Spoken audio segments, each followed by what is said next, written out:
Dave Stubbs of the Montreal Gazette and hockeyinsideout.com, standing in front of the locker of P.K. Subban, and finally, it is long overdue, but we will make the very informal, very low-tech presentation of the coveted, within quotation marks, hat-trick pin, which was purchased for $1 at a flea market outside of Montreal, P.K. last summer, and I'll just give you the quick executive summary of this.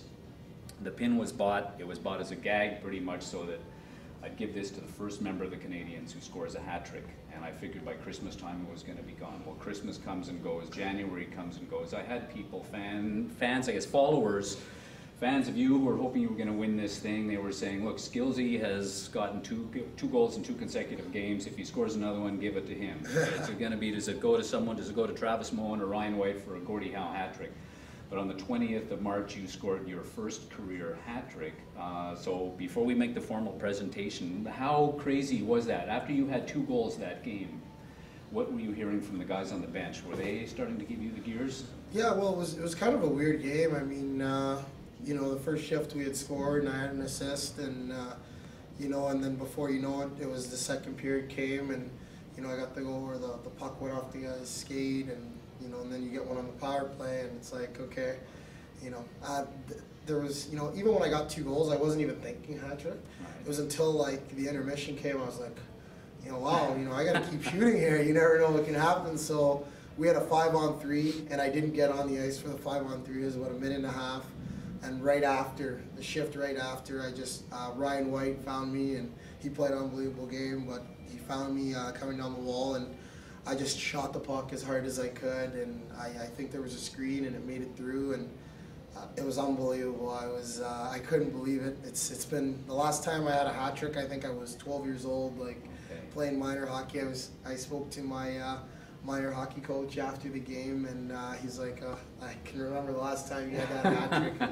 We won 5-0, and I think I had like 4 goals that game. So, I mean, but I would have never thought in a million years that I would get a hat trick in the NHL. What kind of ribbing have you gotten from the boys as a result? Well, that night, I know your tie was cut off. Yeah, was cut off on the flight on the way home? No, it was when I went back to my stall to get dressed. It was cut. Okay. Do you know who did it? I didn't know. I didn't even notice. I put the tie on, and then I thought that maybe it was like pulled up kind of thing. And then when I went to like this, I grabbed, and there was nothing there. I looked down. 3/4 of my ties missing. Did you keep it? Did you keep the tie as a souvenir? Well, the good thing was I still have the tie at home. The good thing was that the tie wasn't very expensive. I think it was, you know, maybe, I don't know, you know, $50. Okay, it was silk at least, right? Don't tell me it was rayon or polyester. Yeah, it was one that I had from Junior, so it was okay. It wasn't one of those expensive, you know, like Burberry ties or anything like that. So I wasn't too mad, but.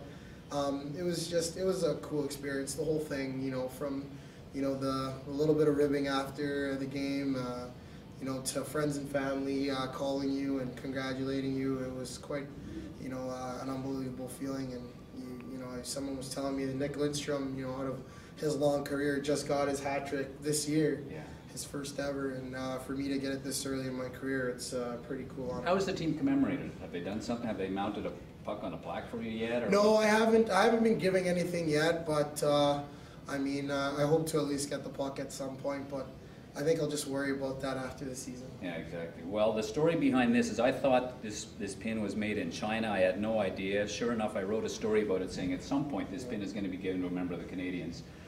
A gentleman from Montreal contacted me by email, and sure enough, this pin was made in Montreal, so that's even more fun. The pin is older than you are. Really? It was, yeah, probably made sometime, I think it's about 23, 24 years old. And so you may choose to pass this along at some point. You may wish to throw this in a junk drawer somewhere. You may wish to put it on eBay, whatever you like. Awesome.